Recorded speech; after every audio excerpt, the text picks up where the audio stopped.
Okay, so once you set up your educational account with Autodesk, you will receive this message. So that means that you are able to get free software for the next year. Now, once the year is up, they will send you an email and you can renew your account if you're still a student or a faculty member or if you work at a university. Okay, so once you have that, you just click on Get Autodesk Software and it takes you to this page. And as you can see, these are all the options that you have. Now, mainly the ones that you will be using, it's AutoCAD, or it's the same software, AutoCAD, but for Mac computers. And if you want to download it and install it, you just click where it says Get Product, and then it gives you the option to install it, and it lets you choose which operating system you have. Same thing for the Mac. Now, for the purpose of this class, we won't be downloading or installing software. We will be sticking to the web app that I will show you in a minute. But just know that you have access to all of this from Autodesk. And these softwares are very expensive. Well, later on, when you take the engineering graphics class, you will be using AutoCAD. TAMIU has AutoCAD in all their computer labs for engineering, but I mean, it may be easier if you want to install it in your computer and work from home. Also, you can be using the web app for this purpose. But just know that this is a very powerful software that you may also use for 3D printing. And a similar software for CAD will be used at the machine shop at TAMIU. So those of you who don't know about this, we have a machine shop in the AIC building. That room with all the glass panels, that's where the machine shop is located. So you will probably get to see it later on in a tour, or you may even have a class in that area. So all of this software, it's available to you for free. Once again, this is a lighter version for AutoCAD. There's also, if you're going into manufacturing, you will be using like for factory design. There's also for robotics. Let me see. And this is also very useful if you're going into civil engineering. Here's the robotics one. This is for structural. There's also for vehicle tracking. So again, all of these very powerful tools are available to you for free as a student. So take advantage of this. Now, this is the web app that we will be using. Again, I don't want you guys to, or I'm not requiring you guys to install and download anything into your computers. I think this is like more accessible because you can also any computer that you're in, it doesn't have to be the personal one. You can log in to your account and you have access to this, so you can edit, you can create, etc. Without having to install any software. Now, this is AutoCAD Web. I do have some files here from the class, but you will come up across with this samples folder. So it's just for you to kind of like take a look at things that you can do with this AutoCAD Web. Let's take a look at the first one, the doghouse plan. And you can also edit these. You can like copy them and play around with them if you don't want to mess with the original ones. But here you go. This is a view of a doghouse. You have the, let me zoom out. You have the floor plan, like a scene from above. You have it as seen from the front, and you have the view from the side. So again, feel free to click on these, like play around with it. And if you make any changes, you can save them or not. And if you want to look at another one, let's look at a house.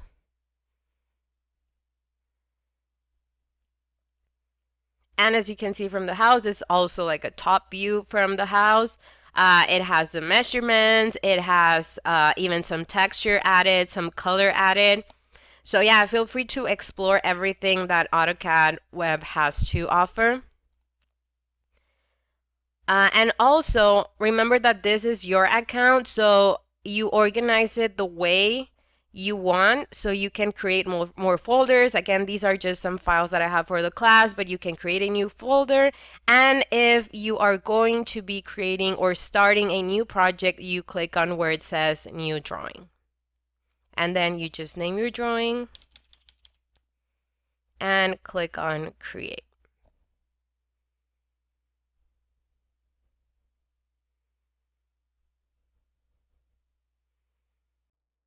So this is your blank template. The desktop version, it's a little bit different in terms of the layout. So in that one, you're going to see that most of your tools are located at the top. Now the functionality is almost the same. Obviously, the desktop version has more features, but for what we're going to be learning this semester, this is more than enough. We're going to be focusing on how to draw the basic shapes.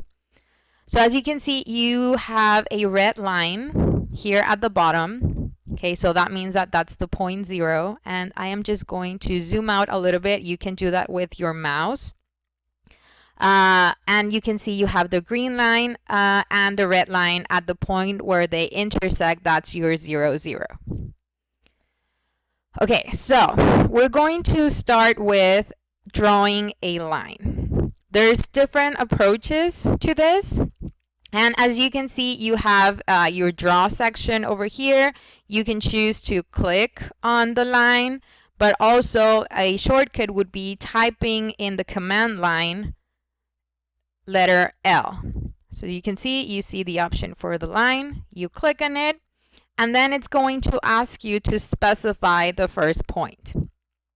Okay, so there's two things that you can do here.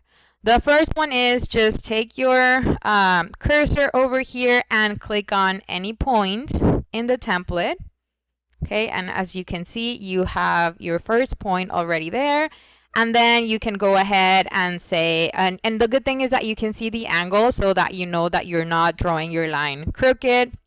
So right now it's 0 degrees and I want my line to be 100 units long, so I just click on 100 and then, well, it kind of gives you the option to continue drawing lines, but if you want to stop, if you only want one line, you just click on the escape button and it will just keep the line that you drew. Now this is easy, but it may not be very precise per se. If you want to, one thing that I want to show you is that if you want to make sure that your line it's actually 100 units, you can go here to where it says annotate and you can see where it says dimension. Okay, so you're going to go here and you're going to click on the first point of your line and it's going to mark it like in a green square. And then you're going to measure all the way up to the end point of your line. Again, excuse the lag because I am recording at the same time. And then you're just going to either move it up or down and click on it so that it stays. And then if you zoom in, you can see that, let me move okay, now that I zoomed in, you can see that yes, my line is in fact 100. So that's how you measure things. Okay, but let's say that I don't want my line to be located in a random spot. So let's say I don't like this line. Okay, so you go to modify and you click on the eraser and you can just go ahead and select the whole thing and click enter, or you can also click on this little blue check mark over here and it will delete your line. Okay, so I want to draw another line,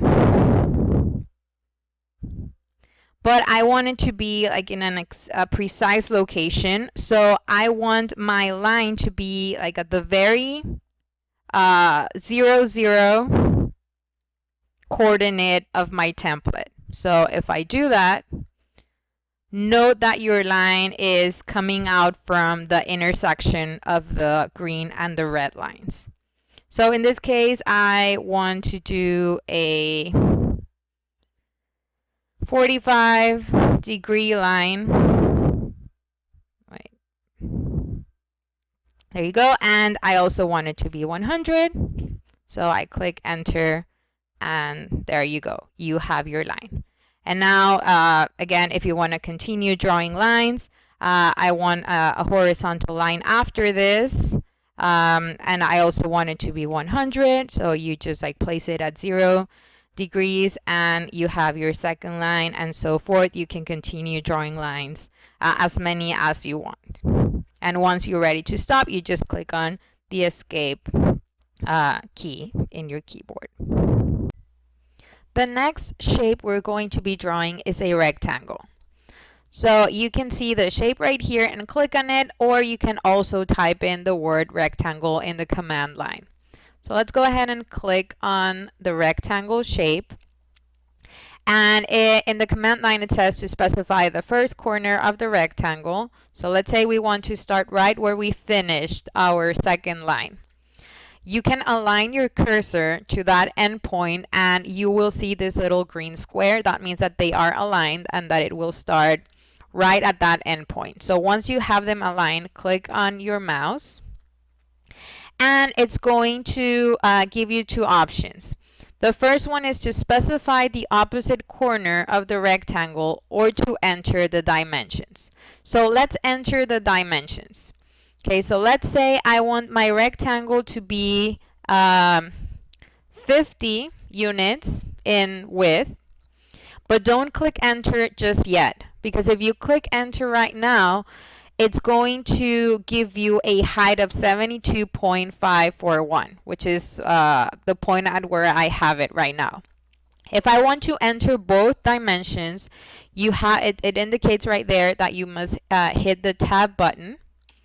So you hit it and it locks the width, and now I am able to type in the height.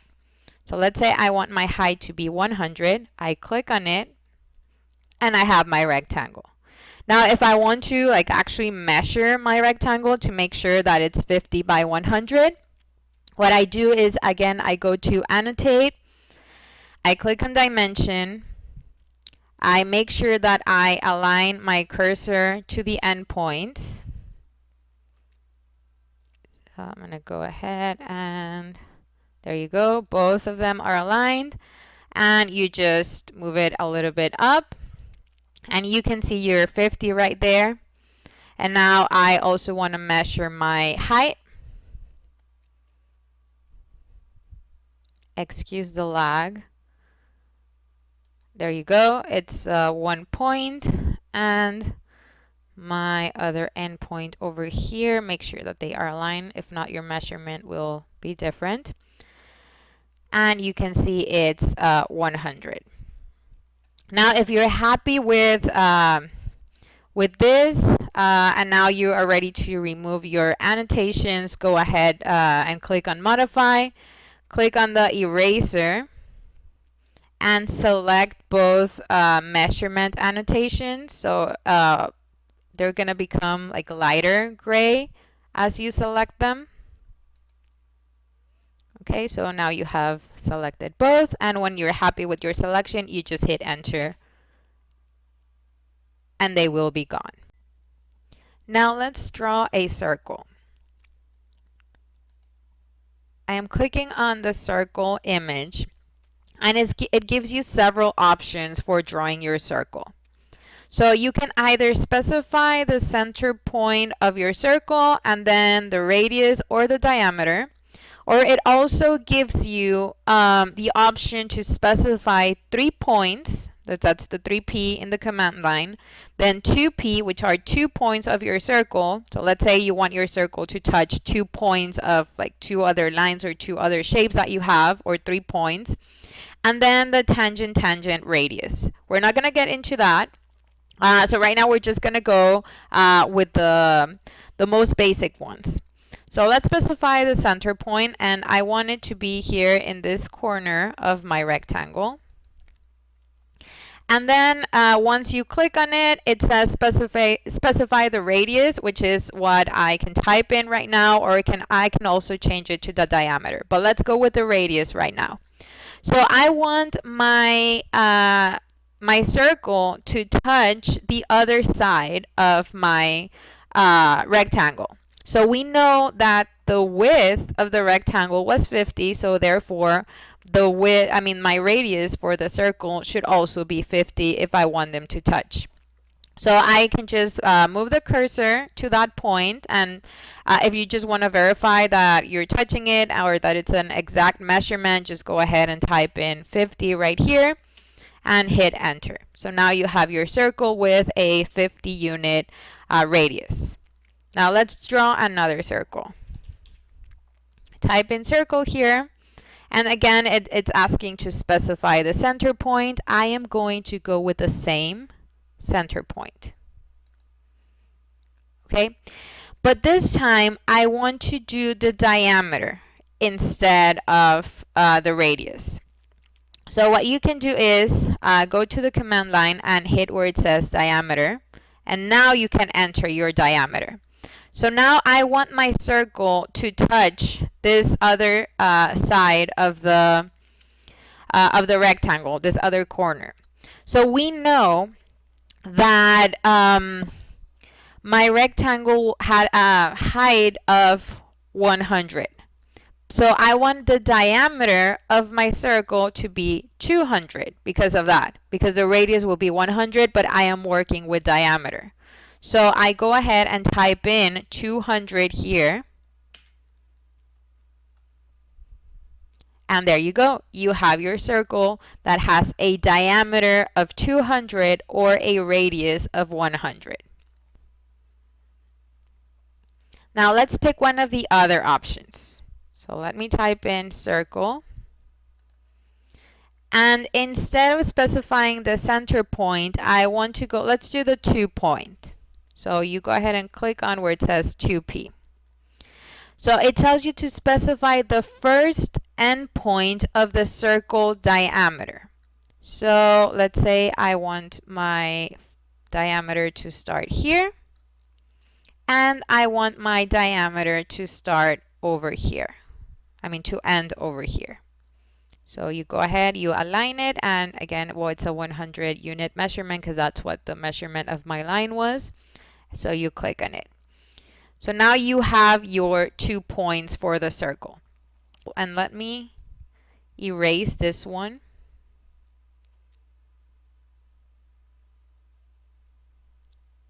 So that you can see also what we can do with it. So I select it with the eraser and then I hit enter and it's gone. So let's do this again.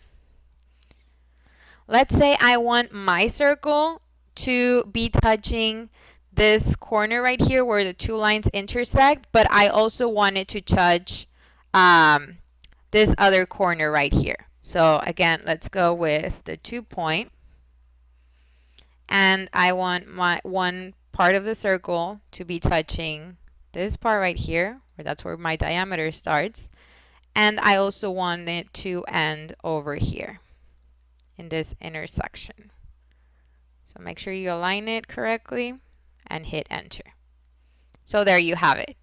You have your circle touching these 2 points that you selected. And it's the same, it's something similar with 3 points. So let me delete this one so that it doesn't become confusing.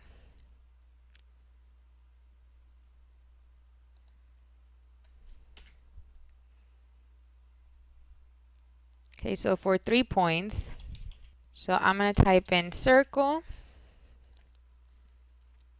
and I will select the 3P. So now I want one part of my circle to touch this intersection of my 2 lines. I also want my circle to touch this other corner right here that was used as the center of my other circle. And now I just want my circle, and well, it kind of draws it already, but now it gives you the option of selecting your 3rd point. So let's say I want to now touch over here, right? So I want to go in a horizontal line and align it. So I just put it where I want my third point to be, and there you go. It's touching 1, which is the intersection of these two lines. That's my first point. My second point is this intersection or this corner of my rectangle. And my third point, I want it to be aligned horizontally, but I want it to touch this other circle right here. So that's how drawing circles work. So you can do just the radius, the diameter, 2 points, 3 points. So the last shape that we will be covering, it's an arc. So it's the third shape right here, or you can also type in the word arc in the command line. Now for this, it's easier if you have reference lines. The AutoCAD desktop version gives you more options in terms of drawing the arc. So you can specify the start, the end, the angle, the direction, the radius, etc. Now this one's more straightforward. So I always like to have reference lines when I draw angles. So let me start with a line. So I'm going to move from all my mess from the circles, the lines, and the rectangle. And I'm going to draw something over here to the side. Again, this is just going to be a reference line. I specify my first point for the line. I want to do a horizontal line. So let's say I want it to be 200. Okay, and I don't want more lines. I just want one. And now I need another point for my arc because I want to know if I want to go up or down, because if I only have 2 points, it's very hard to like position your arc. So what I want to do is I want my arc to go to the top, right, like this, and to start and end where my line starts and ends. So what I'm going to do is I want it to be at the center. So I'm going to draw another line on top of this one. Okay, but I'm not going to go all the way over here. Remember that our line is 200. I don't want it to be 200. I want it to be at the middle. So I want my line to be 100 only. So now notice that I have my line here at the center. And I want to go up because I want my arc to be, let's say, 100 units up. Okay, so I have my lines, my reference lines, and I hit escape because I don't want any more lines. In order to start my arc, I need 3 points, and I already have them in the reference lines. I want my arc to start here. To continue over here at a 40-degree angle. And I want it to end where my line ends.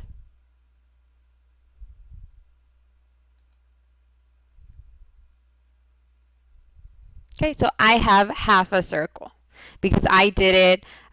So I have my diameter of 200 and then I have my radius of 100. Now you can do it like any shape that you want. You can also close it a little bit further. So let's do another one. And again, it doesn't have to be half a circle. It can be wider. It can be like almost a circle. So let's do another one over here. So, and here I'm just going to draw like different lines just for demonstration purposes. I'm just going to do it 100 over here. Then I am going to do another one at, let's say, 62 degrees, but I'm not going to do 100. I'm going to do, let's say, 50. And then I hit escape because I need another line over here, but starting from the center. Again, all of these are reference lines. You can delete them later. And I want this line to come over here. And this one, I want it to be I don't know, also a random angle. And let's say I want this to be 80. Okay, so I hit enter. So I have my 3 points over here. So I'm going to draw my arc based on this. So I have my starting point right here.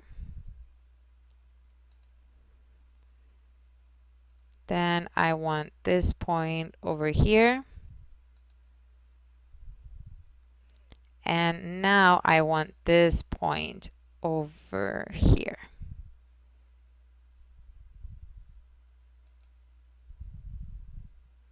Okay, so there you go. Now you have something it's a more closed arc. And then again, you can always get rid of these reference lines with the eraser so that your arc looks cleaner.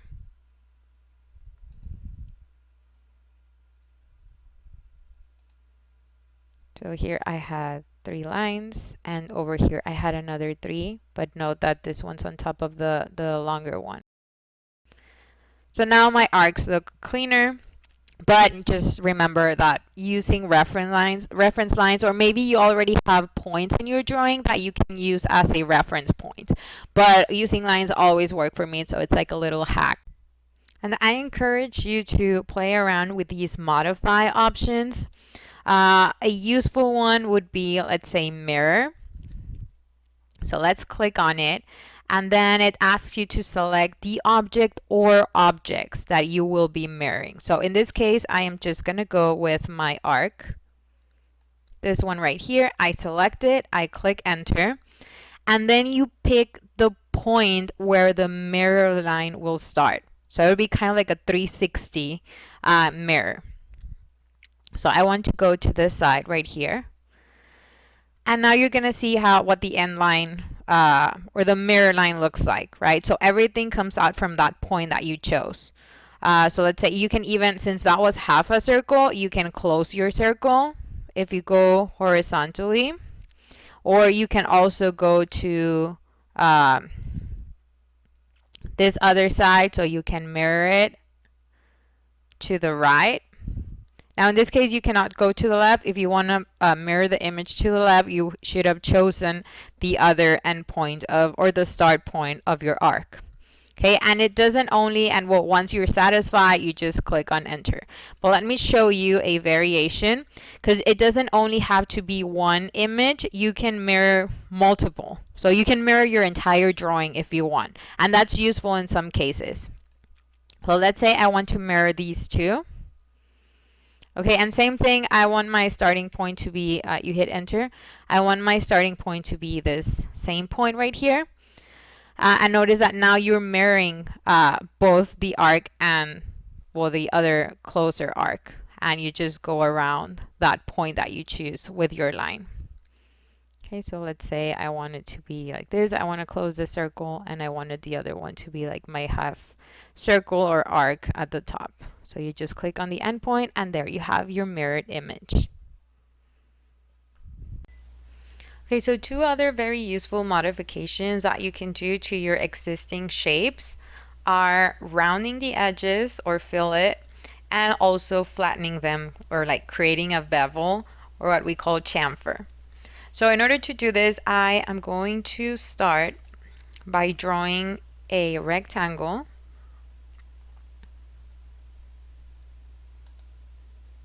So I pick my corner. Then, I don't know, let's say we want to do it at 200 by 250. There you go. So we have the rectangle. So now we go back to modify, and we're going to be picking the first one for rounding the edge. Okay, so it's asking us to enter the radius of the rounded area. So let's say I want a circle of radius, let's say 20.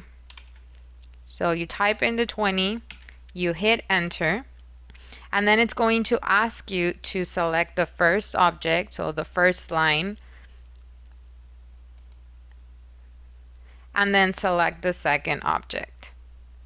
So that means that it's going to be rounding the corner between these two lines. And as you can see, even before you select the second line, you can see already what it looks like with a 20 unit radius. And then you just hit select the second line and you have your rounded corner. Now, in order to flatten it, you're going to select chamfer. And I always go with the distance mode. So you go ahead and click with distance because I feel like it's easier.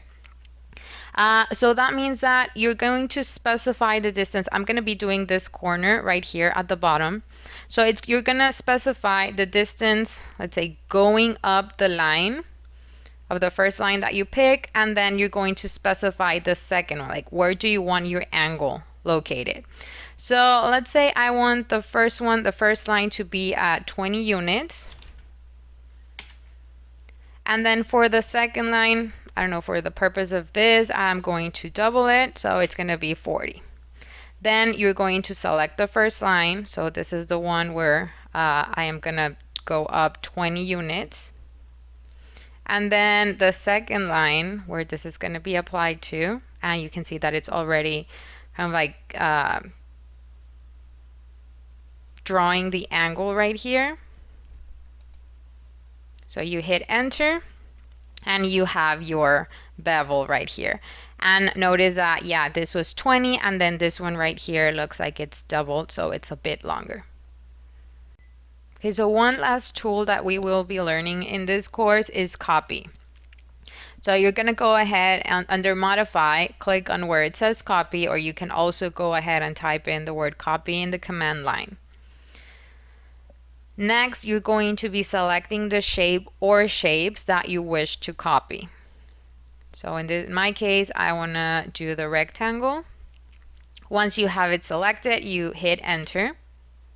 And then it's going to ask you to specify a base point. So that means that from here, I can copy like horizontally, but that's my reference point. So look, if I click on it, I can displace the same image or the copy of my shape either to the right on a straight line. I can also go at an angle. I can also go like on a straight line but downward, etc. But in this case, I want to go horizontally, and this is where I want to place it. So you just put your cursor, you make sure that it's at the right distance, and you click on this point. And also you can do multiple copies. Let's say I want to do another one down here.